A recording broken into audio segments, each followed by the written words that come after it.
দোক্কা, Arabian দোক্কা অনেকেই এই মশলাটির সাথে পরিচিত।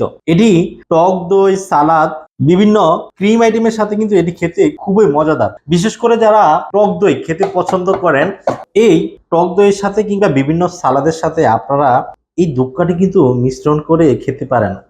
সাধারণ এক স্বাদ পাবেন। বিসমিল্লাহ। আমি একটু যদি আপনাদেরকে খেয়ে দেখাই, অসম্ভব রকম টেস্টি।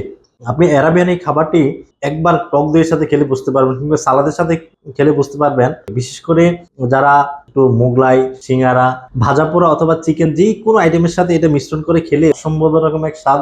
বিভিন্ন আইটেমের সাথে আপনি কিন্তু মশলা হিসাবে ইউজ করে এই জিনিসটি খেতে পারেন, অসম্ভব রকম এক স্বাদ অনুভব হবে। যারা দোকান নিয়মিত খান তারা জানেন যে দোকান কতটা ফ্লেভারময়। আমার এই রুমটা কিন্তু এখন গ্রানে মোমো করছে, এতটা চমৎকার এই মশলা আইটেমটি। সো এখনো যারা এই দোকান স্বাদ নিতে চান, অর্ডার নাও বাটন ক্লিক করে দ্রুত অর্ডার করে ফেলুন।